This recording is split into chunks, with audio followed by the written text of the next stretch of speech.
날 동안도 주님 안에서 더욱더 기쁨이 우리 모든 성도님들에게 가득 넘치길 소망합니다.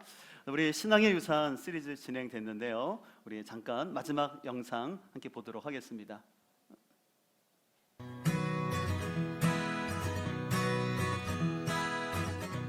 답을 찾아봐. 자녀에게 공동체의 유산을 주려면 어떻게 해야 할까요?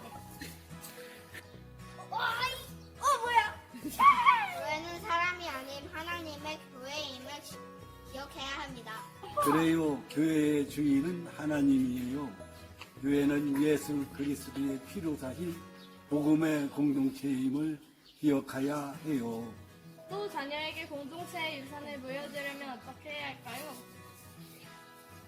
기억 교회 속에 뿌리를 건고히 해야 합니다. 복음의 은혜를 안다면 건강한 기회를 찾아 서로 협력하며 섬기길 바래요. 마지막으로 자녀에게 공동체의 유산을 물려주려면 어떻게 해야 할까요? 자기 관점이 아닌 하나님의 관점으로 바라봐야 합니다. 우리는 하나님의 뜻을 구한다 하지만 정작 나와 생각이 다르면 금세 불쾌감을 드러내지요. 하나님과 온전한 관계 안에 있어야 하나님의 마음을 알고 하나님의 일하심을 경험할 수 있어요. 우리 모두 뿌리 깊은 공동체를 세우기 위해 약속해 볼까요? 나 이진아는 주님의 몸된 교회를 사랑하며 건강히 세우기 위해 안내로 헌신합니다. 장현경은 주님의 몸된 교회를 사랑하며 건강히 세우기 위해 식당 봉사로 헌신하겠습니다. 나 이근영은 주님의 몸된 교회를 사랑하며 건강히 세우기 위해 차량 봉사로 헌신합니다. 나 왕영애는 주님의 몸된 교회를 사랑하며 건강히 세우기 위해 주일학교 교사로 헌신합니다. 나 이혜지, 이지호 자는 주님의 몸된 교회를 사랑하며 건강히 세우기 위해 친구를 소중히 여길 것을 다짐합니다. 약속! 네. 너무 영상을 잘 만들어 주셨죠. 저 이렇게 잘 만들었지 몰랐는데 우리 이진아 장로님을 비롯해서 믿음의 3대가 이렇게 섬기는 모습이 얼마나 감사하고 아름다운지 모르겠습니다. 소망하는 것은 우리 모든 성도님들 가정도 이렇게 믿음의 세대가 계속해서 아름답게 이어지길 주님의 이름으로 축복드립니다. 네, 우리 지난주에 우리가 고린도서를 살펴보면서 고린도 교회는 좀 많은 흠이 있음에도 불구하고 하나님의 교회라는 사실을 살펴보았습니다. 그래서 아까 간증에서도 보았듯이 우리는 하나님의 관점에서 사람이 아닌 하나님의 교회를 우리가 세워가야 할 줄 믿습니다. 우리가 지난주 고린도서를 살펴보면서 고린도 교회는 여러 가지 문제가 있었지만 가장 큰 문제는 바로 분열의 문제였습니다. 그래서 사도 바울은 오늘 1장 10절부터 실은 오늘 큐티가 끝나는 4장 21절까지 아주 긴 단락을 통해서 이 교회가 왜 분쟁하게 되는지 그 원인과 그거를 해결하기 위한 처방을 계속해서 제시하고 있습니다. 그래서 오늘 본문을 중심으로 해서 하나됨이 능력입니다라는 제목을 가지고 우리가 어떻게 하나됨을 이룰 수 있는지 말씀을 함께 살펴보고자 합니다. 미리 말씀드릴 것은 우리 교회가 어떤 분쟁이 있어서 이 말씀을 전하는 것이 아니라 우리가 어떻게 하면 성숙한 교회 생활을 할 수 있을지에 대해서 예방적인 차원에서 말씀해 주시는 교훈을 우리가 함께 살펴보고자 합니다. 고린도 교회의 가장 큰 문제는 바로 분열의 문제라고 말씀을 드렸는데 그 분열은 특정 지도자를 중심으로 한 파벌 형성과 다툼이었습니다. 그래서 오늘 11절을 보면 내 형제들아 글로의 지편으로 너희에 대한 말이 내게 들리니 곧 너희 가운데 분쟁이 있다는 것이라. 내가 이것을 말하거니와 너희가 각각 이르되 나는 바울에게, 나는 아볼로에게, 나는 게바에게, 나는 그리스도에게 속한 자라 한다는 것이다 라고 얘기합니다. 고린도 교회는요, 이 고린도 교회를 개척한 바울파, 또 이후에 사역했던 훌륭한 언변과 지식이 있었던 아볼로파, 또 예수님께 직접 배우고 오순절 성령의 역사를 경험했던 이 베드로를 추종하는 사람들, 심지어는 그리스도파까지 만들어서 교회가 갈등하고 있는 모습을 보여주고 있습니다. 이 고린도 교회의 갈등은요, 단순히 어떤 지도자를 좋아한다, 그래서 따른다라는 차원을 넘어서 마치 선거 유세 때 각각의 지지하는 후보자를 외치는 것처럼 서로 좋아하는 지도자들의 이름을 구호처럼 외치면서 다른 추종자와는 충돌하는 양상을 보여주고 있습니다. 그래서 오늘 11절에 나오는 분쟁이라는 단어는 다툼, 언쟁, 투쟁이라는 뜻으로서 이 교회가 서로 갈라졌음을 보여주고 있습니다. 그럼 왜 여러분들 고린도 교회가 이렇게 특정 지도자를 중심으로 해서 분쟁이 일어났을까요? 그 첫 번째로는요, 그 고린도 사회의 문화적 영향으로 볼 수 있습니다. 이 고린도 사회는 당시 그리스의 시대부터 영향을 받아서 그리스 헬라 철학에 의해서 여러분들 학교에서 배웠던 뭐 소크라테스니 플라톤 뭐 스토아학파 그런 것처럼 사람들은 각각 어떤 스승의 그 제자가 되어서 그 그룹에 속하고 그리고 서로 그룹끼리 서로 경쟁하는 문화가 고린도 가운데 있다 보니까 그 문화가 교회에서도 영향을 미쳐서 서로 이런 파벌을 형성하는 문화가 고린도 교회에 나타났습니다. 또 한 가지 분쟁의 원인은 바로 고린도 교인들이 갖고 있었던 열등감으로 볼 수가 있습니다. 26절을 새 번역에는 이렇게 말하고 있는데요. 형제자매 여러분, 여러분이 부르심을 받을 때 그 처지가 어떠하였는지 생각하여 보십시오. 육신의 기준으로 보아서 지혜 있는 사람이 많지 않고 권력 있는 사람이 많지 않고 가문이 훌륭한 사람이 많지 않았습니다. 오늘 사도 바울은 솔직하게 얘기하는 거예요. 여러분들이 볼 때 여러분들은 사회적 지위나 또 가문이 상대적으로 이렇게 훌륭하지 않았다라고 얘기하는 걸 봤을 때 이 고린도 교인들은요, 그 자신들의 사회적 낮은 지지와 지위와 또 가문적 배경이 약하다 보니까 과도하게 어떤 특정한 지도자를 따르면서 보상을 얻고자 하는 심리가 있었던 것을 볼 수가 있습니다. 그 싸우는 심리학이라는 책을 보게 되면 이런 표현이 있는데요. 무력감에 포로된 사람들은 힘 있는 사람을 숭배하라는 경향이 있다라고 말하면서 특정 지도자나 단체에 속해서 자신의 욕망을 분출하면서 그 속에서 그 집단은 더욱더 끈끈한 유대감으로 한 덩어리가 된다라고 얘기하는데 어떻게 보면 우리 사회에서도 이런 모습들이 나타나는 것을 볼 수가 있습니다. 자, 이러한 요인들로 사회적인 문화 또 고린도 교인들이 갖고 있는 열등감으로 이런 분쟁이 나타났는데 그러면 이 분쟁 가운데 하나됨을 위한 처방은 무엇인지 우리가 하나하나 살펴보고자 하는데 우리는 먼저 분열의 많이 아닌 공동체를 하나 되게 하는 말과 마음을 가져야 합니다. 오늘 10절은 이렇게 말합니다. 형제들아, 내가 우리 주 예수 그리스도의 이름으로 너희를 권하노니 모두가 같은 말을 하고 너희 가운데 분쟁이 없이 같은 마음과 같은 뜻으로 온전히 합하라고 말하고 있는데요.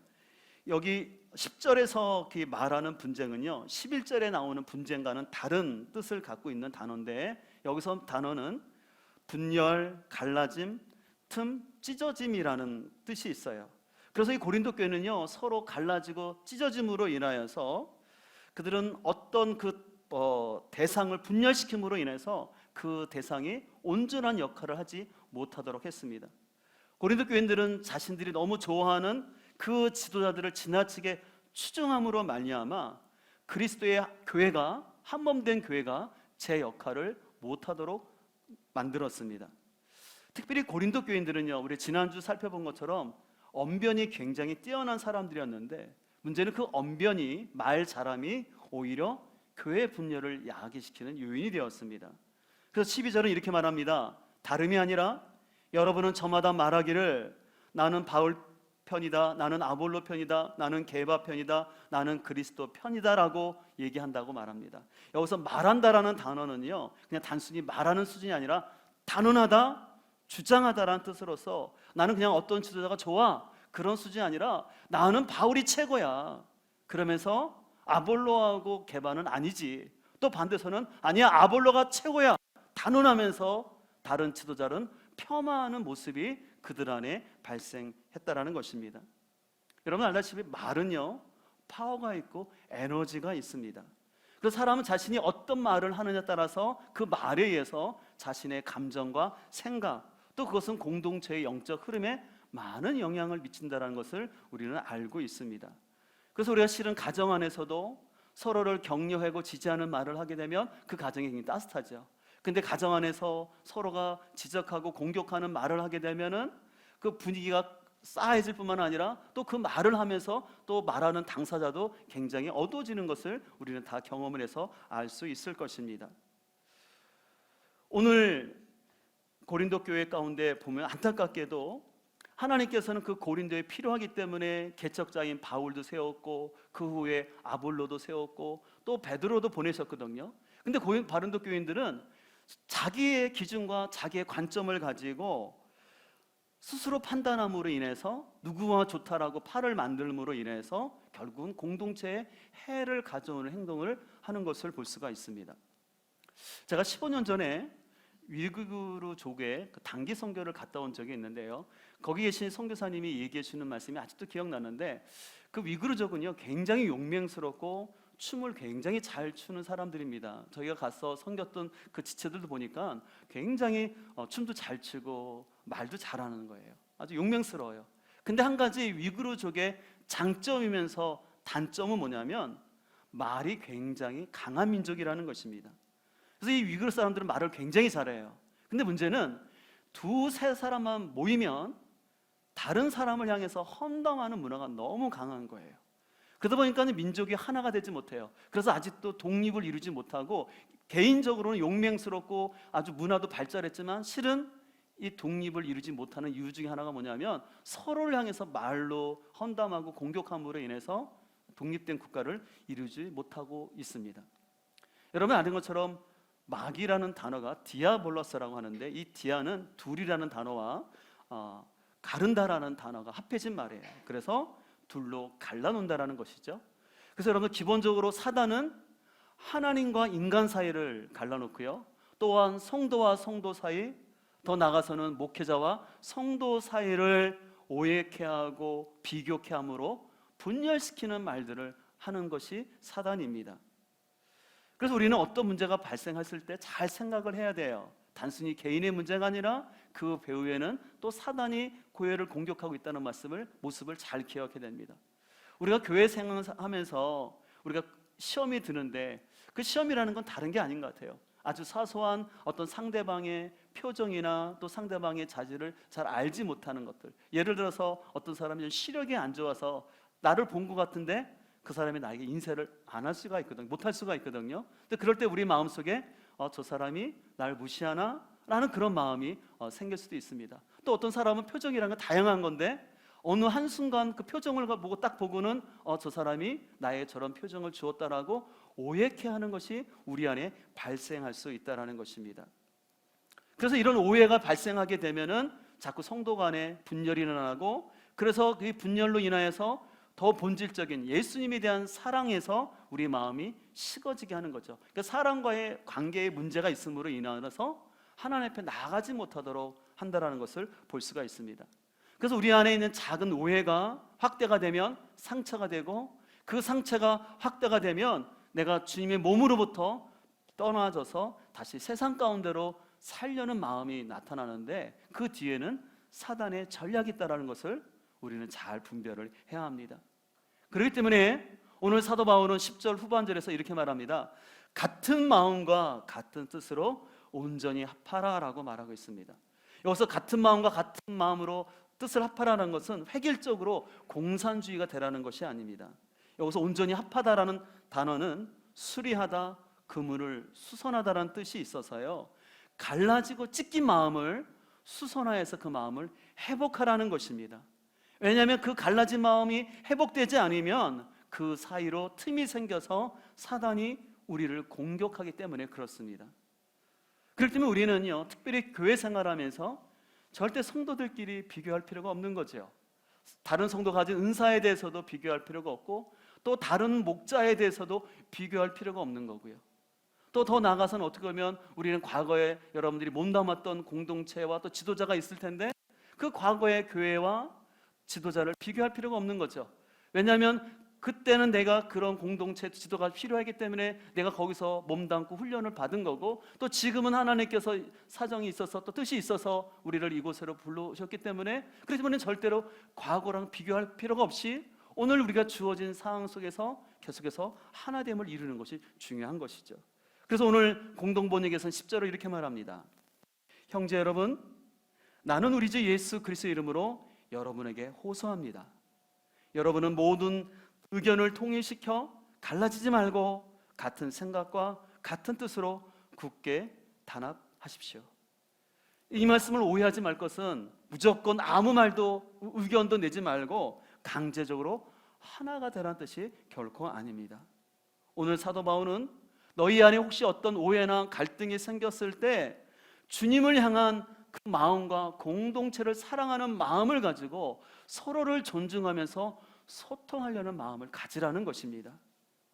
이를 위해서 실은 우리에게 필요한 것은 뭐냐면 자기 관점에서만 바라보지 말아야 합니다. 아까 말한 것처럼 하나님께서는 사도 바울의 역할도 필요했고 아볼로의 역할도 필요했고 또 베드로의 지도도 필요했기 때문에 각각의 지도자를 주신 것인데 자기 관점에 따라서 자기 안목에 따라서 누구는 좋고 누구는 나쁘다는 식으로 생각한다는 것은 합당하지 않다라는 것이죠. 그래서 우리는 신앙생활하면서 교회 안에서 우리 성도들을 볼 때 자신의 입장에서만 생각하지 말고 어렵지만 역지사지를 하는 거죠. 저분이 저렇게 말을 하고 한 행동은 어떤 의미가 있었을까? 곡해하지 말고 그냥 있는 그대로 좀 받아들이려는 그 마음이 필요한 것입니다. 중요한 것은 우리가 그리스도의 한 몸이라는 사실을 기억하고 하나됨을 힘쓰는 것이 하나님이 원하시는 뜻이라는 것이죠. 그래서 우리가 말을 할 때 그 말이 그 공동체를 하나 되게 하고 영혼을 살리는 따뜻한 말을 해야 됩니다. 근데 나의 말이 공동체를 분련시키고 사람들을 차갑게 하는 그 말이라면서 합당하지 않는 것이죠. 이런 차원에서 여러분은 여러분의 언어의 온도가 어떻습니까? 공동체를 따뜻하게 하고 하나 되는 따뜻한 온도입니까? 아니면 차갑게 하고 나누게 하는 온도입니까? 소망하는 것은 우리의 마음과 언어의 온도가 분열이 아니라 서로를 통합하고 세우는 그런 복된 심령과 입술이 될 수 있기를 주님의 이름으로 축복합니다. 두 번째로 우리는 하나됨을 위해서 사람이 아닌 복음의 기초인 예수 그리스도께 속하여야 합니다. 오늘 12절에 이렇게 말합니다. 내가 이것을 말하거니와 너희가 각각 이르되 나는 바울에게 나는 아볼로에게 나는 게바에게 나는 그리스도에게 속한 자라 한다는 것이다 라고 말하는데 여기서 속한 자라는 것은 누구누구의 파라는 의미로서 나는 어떤 지도자에게 속한 사람, 더 나아가서는 어떤 지도자에게 매인 사람입니다 라는 의미가 담겨져 있어요. 특별히 이 네 그룹 중에 아볼로와 바울파가 형성이 셌던 것 같아요. 그래서 이 둘이 갈등을 했는데 어떻게 보면 바울은 그 고린도 교회를 개척하고 세웠던 원로 목사님 같은 분이고 이 아볼로는 학문의 도시 알렉산드리아에서 공부를 하고 해외 유학파처럼 아주 학문과 언변에 뛰어난 담임 목사 같은 존재라고 말할 수 있습니다. 근데 문제는 이 두 지도자들을 가지고 서로 갈등하는 것이었습니다. 그랬을 때 사도 바울은 6절에서 이렇게 말합니다. 나는 심었고 아볼로는 물을 주었습니다. 그러나 하나님께서 자라게 하셨습니다. 그러므로 심는 사람이나 물 주는 사람은 아무것도 아니요 자라게 하시는 분은 하나님이십니다. 오늘 사도 바울은 말합니다. 아볼로나 자기나 하나님이 세우신 일꾼으로서 우리는 부르심에 따라서 심는 역할을 했고 물 주는 역할을 했을 뿐이고 자라게 하신 분은 오직 하나님이라고 반복적으로 하나님을 강조했습니다.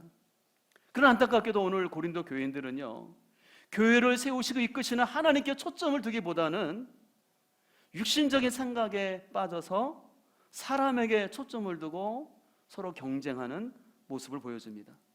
그래서 고린도서 3장 3절에서 이렇게 말합니다. 여러분이 서로 시기하고 다투고 있으니 여러분은 아직도 육적인 사람들이고 세속적인 인간의 생활을 하고 있는 것이 아니고 무엇이겠습니까? 오늘 바울은 돌직구를 던지는 거죠. 여러분들이 하나님께 초점을 주지 아니하고 자꾸 여러분들이 사람의 조건과 주의를 따라서 여러분들이 신앙생활을 하고 있다면 죄송하지만 여러분들은 육적이고 계속해서 세속적 가치를 가진 사람들입니다 라고 사도 바울은 얘기를 합니다. 오늘도 마찬가지인 것 같습니다. 우리가 신앙생활을 할 때 하나님께 초점을 두는 것이 아니라 자꾸 사람에게 초점을 두고 사람을 의지하게 되면 어린아이 신앙이 됩니다. 마치 미성숙한 아이가 엄마 치마폭을 못 떠나서 늘 그 치마폭에 있는 것처럼 신앙이 미숙하면요 자꾸 사람에게 집착하게 되고 그 사람에 매여서 신앙생활을 하려고 합니다. 좋을 때는 문제가 없지만 내가 집착하고 사랑했던 사람이 나를 향한 사랑이 좀 식어졌다 생각할 때 거기서 갈등이 생기고 또 그 갈등이 심각한 문제로 번지는 것을 우리는 볼 수가 있습니다. 그래서 우리는요, 성도 간의 친밀함과 성숙한 교제에 대해서는 지혜로운 분별이 필요합니다. 우리는 당연히 목장과 사역팀 안에서 친밀함을 나누어야 합니다. 하지만 그 친밀함이 공동체의 하나됨을 약화시키고 있다면 그 친밀함은 성숙함은 아니라는 것이에요. 여러분들 이것을 잘 분별해야 돼요. 우리가 친밀하지만 그 친밀함이 너무 지나쳐서 공동체의 하나됨을 방해하고 있다면 그것은 우리가 방향을 시정할 필요가 있는 것이죠. 제가 우리 교회 초기에 부임했을 때 제가 농담 삼아서 우리 기존에 계신 여자 집사님들한테 어떤 얘기를 했냐면, 집사님, 우리 집사님들께 너무 친한 척 하지 마세요. 제가 웃으면서 얘기를 했어요. 제가 그 얘기를 했던 이유는 뭐냐면, 우리 기존의 성도들은 어렸을 때부터 다니다 보니까 언니, 오빠 사이잖아요. 그래서 교회 보면 언니 막 그렇게 얘기하고 편하게 지내면서 잘 지내는 거예요. 근데 그 친밀함이 좋긴 좋은데 그게 지나치게 되면 어떻게 되냐면 새로운 사람이 왔을 때 그 사람이 거기에 들어갈 수가 없는 거예요. 저 사람들은 언니, 오빠 막 그렇게 친밀함이 있는데 나한테 그렇게 호칭을 안 해주면 뭔지 왠지 나는 이방인 같은 마음이 들기도 하고요. 또 한 사람께 너무 몇 사람께 너무 친해져 있으면 어떻습니까? 다른 사람이 그 사이에 들어갈 수가 없는 거예요. 그래서 제가 그런 얘기를 했고, 그래서 집사님, 주중에 서로 많이 친하고 교회 와서는 너무 친한 척하지 마시라고. 그 이유는 뭐냐면 우리 세 가족들이 같이 다 어울리기 위해서. 참 감사한 것은 우리 집사님들이 그 말을 잘 이렇게 이해해 주시고 잘 따라줌으로 인하여서 지금과 같이 우리 교회가 좀 다양한 성도들이 모였음에도 불구하고 이렇게 아름다운 하나됨을 이루고 있는 줄 믿습니다. 또 여러분들이 아시는 것처럼 우리 교회는 한 10여 년 동안 공동 목회를 했습니다. 이 공동 목회라는 것은 쉽지도 않은 건데 또 10여 년 이상을 이 공동 목회를 하면 어떻게 보면 굉장히 교회가 분열될 수 있는 요지가 많거든요. 참 감사한 것은 우리 교회 성도님들이 어떤 지도자에게 치우치지 아니하고 교회를 사랑하는 마음 가운데 교회를 하나 되게끔 잘 섬겨줌으로 인하여서 이제 공동 목회가 잘 마무리되어지고 또 이렇게 리더십이 아름답게 이루어진 것들, 이것은 참 하나님의 은혜요, 우리 성도들의 성숙한 섬김이라고 저는 생각합니다. 그래서 저 역시 목회를 하면서 우리 흔히 말하는 뭐 왼팔 오른팔, 전 그런 생각을 하지 않으려고 해요. 늘 장로님, 권사님, 집사님들 한 분 한 분 너무나 소중하신 분들이고 또 하나님께서 필요에 따라서 이렇게 보내주신 것 때문에 함께 동역하고 섬기는 것이지 어떤 사람이 저의 왼팔이도 오른팔이라 그런 생각 하신 적도 없고요. 그렇게 할 마음도 추호도 없습니다. 또 그렇게 흔히 얘기하는 것처럼 내향이라는 표현도 저는 안 합니다. 우리가 하나님의 질서 안에서 하나님께서 목회하는 가운데 보내주신 성도들이기 때문에 제가 사랑하고 섬겨야 되지만 어떤 지체도 제 양이라고 생각하지는 않습니다. 왜냐하면 모든 성도는 하나님이 주인이시지 결코 제가 어떤 성도의 주인이 될 수가 없는 것이죠. 특별히 제가 성경을 보면서, 특별히 구약 성경을 보면서 제가 사울과 여로보암의 모습을 보면서 그들이 왜 실패했는가를 가만히 보게 되면 그들은 그 사람을 자기 사람을 만들려고 했어요. 이 사울과 여로보암은요, 하나님을 신뢰하고 하나님을 두려워하는 것이 아니라 사람들을 더 의식하면서 사람들을 자기 사람으로 만들려다 보니까 우상 숭배가 이루어지고 무리하게 되는 것을 보게 됩니다. 그래서 우리는 사람을 결코 자기 사람이 아니라 우리가 하나님께 속하여야 될 줄 믿습니다. 그래서 사도 바울은 고린도전서 3장 8절에서 이렇게 말합니다. 심는 사람과 물주는 사람은 하나이며 그들은 각각 수고한 만큼 자기의 삭을 받을 것입니다. 우리는 하나님의 동역자요, 여러분은 하나님의 밭이며 하나님의 건물입니다. 오늘 우리 사도 바울의 권면을 우리가 잘 이해할 수 있기를 간절히 소망합니다. 모든 하나님의 지도자들은 각각의 필요에 따라서 하나님이 세우신 사람들이고 각자의 역할을 잘 감당에 따라 그 삭을 받는 것이죠.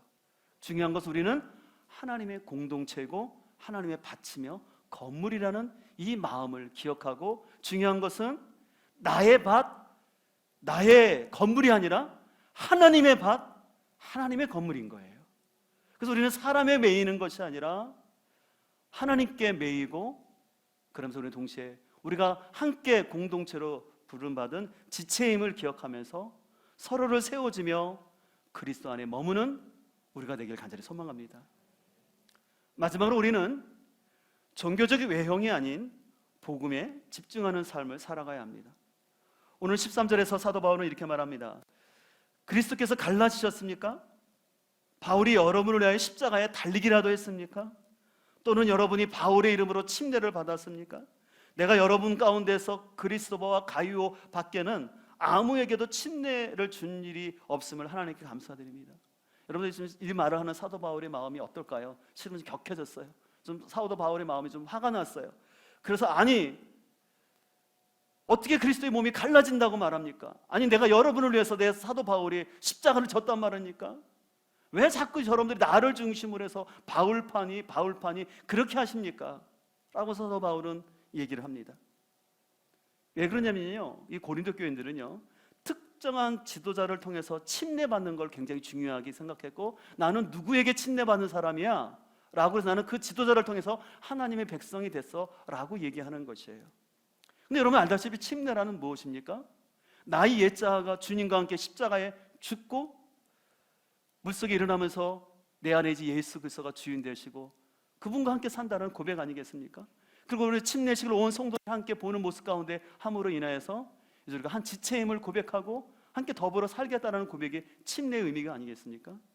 근데 안타깝게도 오늘 고린도 교인들은요, 이 침례의 근본 정신은 잊어버리고 그 옛자의 욕망에 따라 나는 어떤 유명한 사람한테, 나는 이 교회를 세운 바울에게 침례를 받은 사람이야, 아니야 나는 그 학식이 뛰어냈던 아볼로에게 침례받은 사람이야, 아니야 나는 진짜 예수님을 때 배웠던 베드로에게 침례를 받은 사람이야 라고 사람들을 중심으로 해서 그들은 갈라졌던 안타까운 모습을 보여줍니다. 그래서 사도 바울은 17절에서 이렇게 말합니다. 그리스도께서는 침례를 주라고 나를 보내신 것이 아니라 복음을 전하라고 보내셨습니다. 복음을 전하되 말의 지혜로 하지 않게 하셨습니다. 그것은 그리스도의 십자가가 헛되이 되지 않게 하시려는 것입니다. 오늘 사도 바울은 말합니다. 주님께서 나를 보내신 이유는 침례를 주라고 나를 보내신 것이 아니라 복음을 전하라고 나를 보냈다라는 거예요. 그래서 내가 이 복음을 전할 때 사람의 지혜와 언변으로 어떤 철학적인 수학적인 걸로 여러분을 전하지 않고 오직 십자가의 도로 여러분을 가르쳤다라고 얘기하는 것입니다. 그래서 오늘 사도 바울은 이제 1장 18절부터 십자가의 도를 얘기합니다. 여러분 1장 18절을 볼까요? 읽지는 않았지만 십자가의 도가 멸망하는 자들에게는 미련한 것이요 구원을 받는 우리에게는 하나님의 능력이 됩니다 라면서 이 십자가가 어떤 것인지를 쭉 설명합니다. 그러면서 또 2장 2절을 보면 내가 너희 중에서 예수 그리스도와 그 십자가에 못 박히신 것, 바로 그 십자가에 못 박히신 예수님 외에는 아무것도 알지 아니하기로 작정하였다라고 얘기를 하면서 오늘 사도 바울은 십자가, 바로 복음에 집중을 하게 됩니다. 오늘 사도 바울은요, 그 고린도 교회 분열의 원인을 뭘로 진단했냐면 그 고린도 교회가 십자가 복음이 약해진 걸 봤어요. 십자가 복음이 약해진 거예요. 그래서 그것을 분열을 해결하는 처방전은 뭐냐? 다른 것이 아니라 바로 십자가 복음을 그들이 온전히 다시 깨닫는 것을 알고 십자가 복음에 대해서 얘기하는 거예요. 그래서 이 1장 10절부터 4장 21절까지 긴 단락이 한마디로 말해서 십자가 복음에 대한 강조입니다. 저는 개인적으로 오늘날 한국교회도 여러 가지 문제가 있지만 그것을 해결할 수 있는 가장 중요한 것은 십자가 복음이라고 확신합니다. 우리가 신앙생활하면서 여러 가지 문제도 있지만 결국은 이 십자가의 복음이 너무 선명하지 않은 거예요. 십자가를 너무 쉽게 그냥 수박 겉핥기식으로 5분짜리 인스턴트 식품처럼 너무 십자가를 간단히 알리게 보니까 죄가 무엇인지 대해서 깊이 생각하지 아니하고 또 교회가 무엇인지를 깊이 생각하지 아니하고 너무나 자기의 짧은 지식과 경험을 가지고 세상적인 잣대로 신앙생활을 하다 보니까 신앙이 견고하게 자라지 못하고 자꾸 넘어지는 거예요. 그렇기 때문에 우리 교회에서는 계속해서 복음이 소망입니다. 그래서 우리는 계속 그것을 강조하고 이번에 우리 새로운 로고를 만들면서 교회 간판을 바꾸게 되었는데 이번에 새 로고를 준비하면서 기도하는 가운데 우리 교회가 추구하지 않은 그 정신을 담았어요. 그래서 우리 교회는 십자가의 복음을 강조하는 거죠. 그러면서 이 십자가 가운데 우리가 영적 싸움을 위한 검이 되는 것입니다. 그리고 이 십자가를 중심으로 해서 말씀 묵상, 그 다음에 기도 노트, 그 다음에 삶의 편지가 되는 이 세 권의 책이 함께 붙어진 그 펼쳐진 이미지를 이번에 로고에 담고 있습니다. 여러분 잘 아시는 것처럼 우리 교회에서는 해마다 이 복음학교를 합니다. 왜 해마다 이것을 할까요? 제가 늘 말씀드리지만 내가 복음에서 아는 게 중요한 게 아니에요. 내 삶 속에 복음을 살아내야 되는 거예요. 그럼 복음은 무엇입니까? 십자가는 뭡니까? 결국은 내가 죽고 내 안에 예수 그리스도가 사는 거죠. 그러면 그것이 가정 안에서도 나는 죽고 그리스도가 사는 가정이 돼야지 화목한 가정을 이룰 수 있는 거예요. 단순히 대화법을 배우고 상담 기술을 배워서 가정이 회복되는 것이 아니라 십자가의 정신이 가정 가운데 있을 때 그 가정이 온전히 회복될 수 있습니다. 교회도 마찬가지입니다. 교회가 여러 가지 비전과 프로그램 할 수가 있어요. 나쁜 거 아닙니다. 그러나 교회가 본질적으로 붙잡는 건 십자가의 삶이 목회자와 성도들 삶 가운데 나타나야 돼요. 그래서 교회 생활 가운데 나는 죽고 예수 그리스도가 사시는 교회를 이루어야지 그 교회가 건강할 수 있는 거예요. 제가 예전에 말씀드렸지만 제가 사우스웨스턴에서 공부할 때 시카고에서 목회하시는 박병만 목사님이 하셨던 말씀이 너무 기억이 나는데 그분은 목회를 순교라고 정의하더라고요. 너무 그 표현이 정확했던 것 같아요. 교회가 사는 길은 뭐냐면 목회자가 죽어야 되는 거예요. 교회 중직이 죽으면 교회가 살아요. 근데 왜 교회가 어려운가? 목회자가 죽지 않아서 그런 거고 교회 중직들이 죽지 않기 때문에 시끄러운 거예요. 그래서 우리는 건강한 교회를 위해서 그래서 우리가 기도하는 거죠. 우리가 이론적으로 알고 있지만 우리의 죄성으로 인해서 자꾸 자기의 자아가 살려고 하고 내 욕망대로 살려는 욕심이 있어요. 그렇기 때문에 우리는 하나님 앞에 기도하는 거죠. 하나님, 나의 옛자아가 주장하지 않게 해주시고 나의 옛 성격, 나의 그 욕망이 주님과 함께 죽게 하여 주시고 주님이 주인 되시는 그런 사역들이 일어나도록. 그래서 어떤 성도들 간에 여러분들이 문제가 생겼을 때 우리가 기도할 수밖에 없는 건 그거예요. 그 사람 앞에 기도하면서 나가야 돼요. 사람은요 알면 변할 것 같죠? 아니더라고요. 암도 중요한데 그 십자가의 기도의 능력을 체험해야 돼요. 그래야지 그 옛자를 극복하지요. 여러분들 알면 똑똑하면 왜 세상에 똑똑하고 지혜 있는 사람들이 하나님을 못 믿을까요? 하나님은 지식으로 믿는 게 아니거든. 그래서 기도의 무릎이 꿇어져야지 온전히 하나님을 섬길 수 있는 거예요. 그래서 우리 교회 초창기에 제가 부임했을 때 말씀 묵상으로 생각과 언어를 더 새롭게 하라는 마음을 계속해서 강조했어요. 우리가 왜 성경을 묵상하고 공부하고 합니까? 내 지식을 자랑하기 위해서요? 그건 아니죠. 말씀을 통해서 나를 비치는 거예요. 그 말씀을 통해서 내 안에 있는 죄성을 보는 거죠.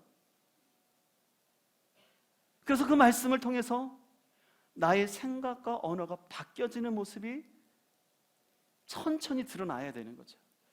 그래서 우리 가족이나 동네 사람들이 그래서 저 사람이 예수 믿기 전에는 참 말도 거칠고 참 부정적인 사람이었는데 저번 주에 교회를 다니더니 참 이렇게 생각이나 언어가 바뀌었다라고. 그래야지만 우리가 자연스럽게 관계 중심 전도가 되는 것이죠.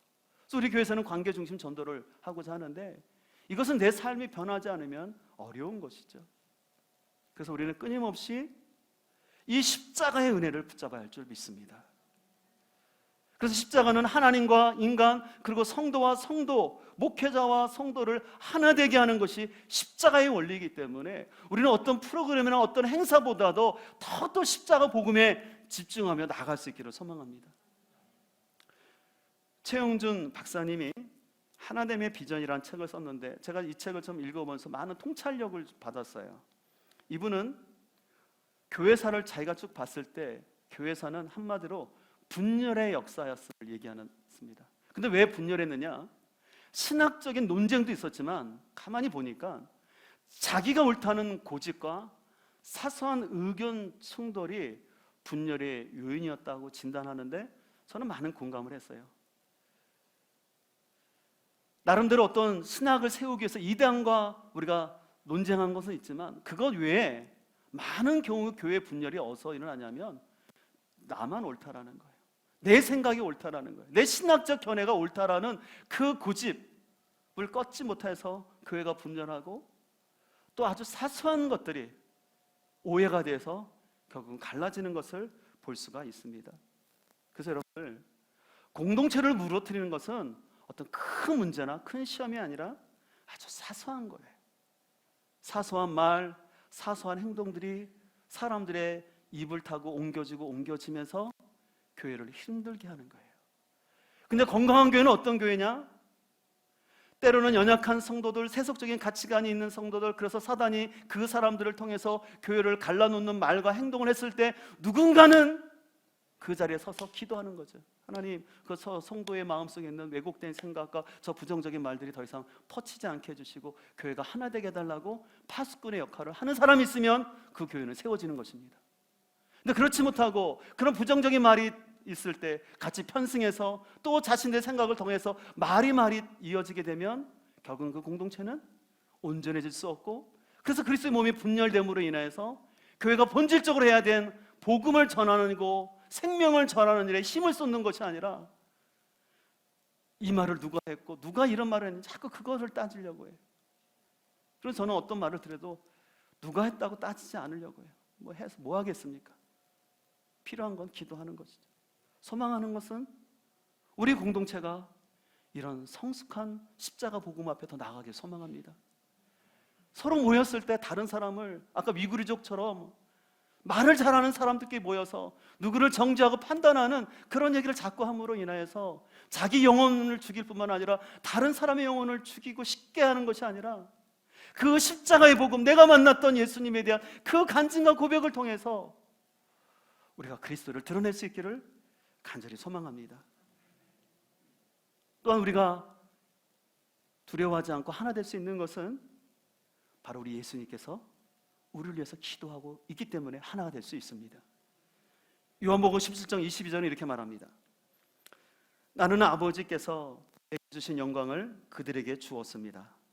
그것은 우리가 하나인 것 같이 그들도 하나가 되게 하려는 것입니다. 여러분, 우리를 위해서 십자가에 죽으시고 부활하셔서 승천하신 예수님께서 지금도 하고 계시는 사역이었는데 바로 성도들을 위해서 기도하시는데 하나됨을 위해서 기도하신다는 것입니다. 여러분, 이것이 우리에게 소망입니다. 주님이 우리의 하나됨을 위해서 기도하듯이 우리도 계속해서 가정과 공동체의 하나됨을 위해서 기도하며 나갈 수 있기를 소망합니다. 근데 그 기도는 십자가를 통해서 바라봐야 돼요. 내가 인간적인 마음을 가지고 오면 힘들어요. 그러나 주님이 가지셨던 마음, 그래서 지난주도 함께 살펴봤던 것처럼 그 고린도 교회가 많은 힘이 있음에도 불구하고 사도 바울은 하나님의 교회라고 외쳤던 것처럼 우리는 이 교회가 하나님의 교회예요, 십자가에서 세워진 교회임을 믿고 그 예수 그리스도 안에서 하나됨을 위해서 기도하며 나가길 소망합니다. 그렇게 됐을 때 하나님이 부족하지만 우리의 모습을 통해서 이 세상 가운데 복음을 전하게 하고 우리 공동체를 통해서 다음 세대가 믿음 가운데 세워질 줄 믿습니다.